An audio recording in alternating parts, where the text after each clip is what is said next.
Hey everyone, what's going on? It is BliTzz of City Gamers. Welcome back to another TU12 feature overview video. I do apologize for this one being so late, but things came up, things took precedent, and we're getting it now, so let's get into it. This one will be going over jungles, jungle woods, cocoa beans, ocelots / cats, everything around that. And I know we've got another TU12 screenshot from 4J recently, but that didn't really show anything super new that we didn't already know about, so unfortunately this will probably be the last video for a while until we get more confirmed information.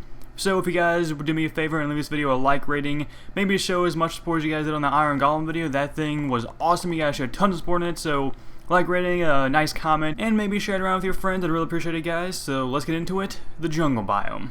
Now the jungle biome, as I'm sure you guys know, is a really big biome with really giant trees, lots of vines, cocoa beans. It's home to ocelots / cats, and lots of other things are in these types of biomes. So the trees can reach up to 31 blocks tall, and the trees are all 2x2 in terms of their trunk, so you can actually plant them on the ground 2x2 as well with the actual jungle saplings you get from destroying the leaves of the jungle trees.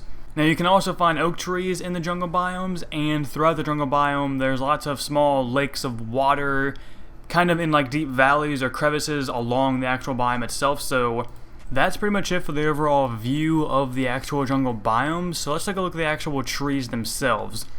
Now, as I said earlier, they actually grow in a 2x2 trunk formation in the actual jungle biome itself, but once you actually harvest some jungle saplings, you can place them down and grow them like regular saplings, oak, birch, anything like that, and they'll grow a small jungle tree with jungle wood and jungle, leaves.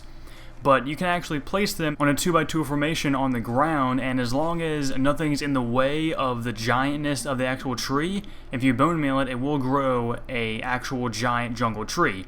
Now, of course, you have to make sure it has enough space all the way around it and above it, because otherwise it won't grow.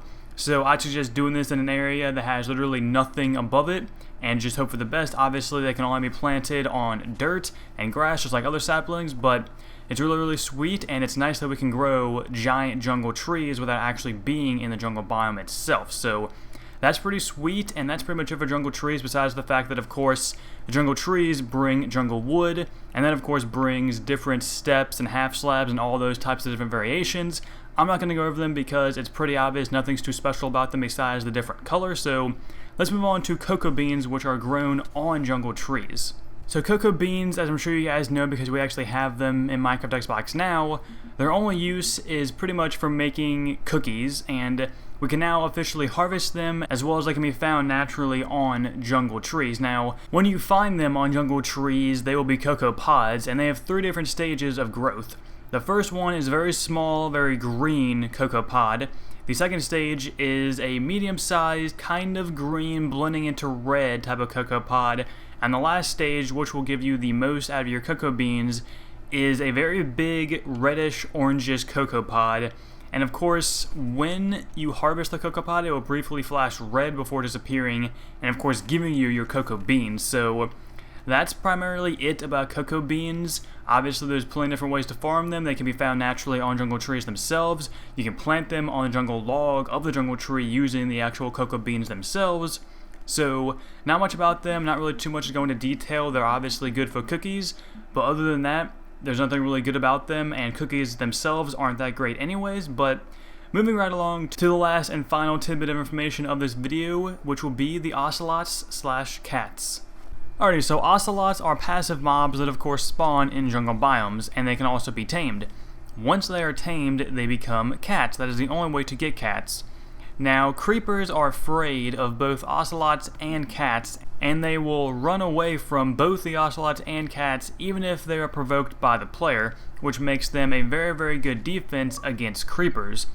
Now, how you get ocelots to spawn is pretty much, you have to be playing on easy or higher, because they are kind of detected as hostile mobs, and hostile mobs do not spawn in the peaceful game mode. So you have to be playing on easy or higher, and they are of course found in jungle biomes. So once you go find one, you have to give it some raw fish, and you have to do this very carefully, because if you're too quick, they will just run away, and they can sprint, and they are very fast mobs. So you have to give them the fish very carefully and very slowly, and once you give them enough fish, they will turn into a cat, and of course the texture of their skin will change, and you'll know that you now have a cat. Keep in mind that there can be no hostile mobs during your attempt to tame them, and there has to be a 7x7 minimum horizontal block area that the Ocelot has physical access to during the taming attempt, or else it will not be tameable because it will feel quote-unquote trapped. Now, the last few things I want to make note of are that when you have tamed cats and you feed them raw fish, they will go ahead and start breeding for you and make, obviously baby cats. Ocelots are immune to fall damage and won't care about, falling off really, really high distances, like jungle trees, for example. And they teleport similar to that of dogs that we already have now in the actual game. So that's pretty much it for this video, guys. Hopefully you enjoyed me going over jungle biomes, ocelots and cats, and cocoa beans. If you guys did, make sure you guys leave a like rating like I said earlier. And also share this video around with your friends if they had any questions about the jungle biomes or any of the aforementioned things I talked about. So if you guys are new to my channel, make sure you guys subscribe to see more videos similar to this one, and I do apologize for this one being the last one for a bit because this series is only talking about confirmed information for TU12, and with this video, I have now covered all the confirmed information for TU12 that would warrant a video, so this will be the last video for a bit, but once we get more information about TU12, I'll go ahead and make a video on whatever we get, and other than that, hopefully you guys enjoyed the video. I will talk to you all later. Have a good day, guys. Peace out.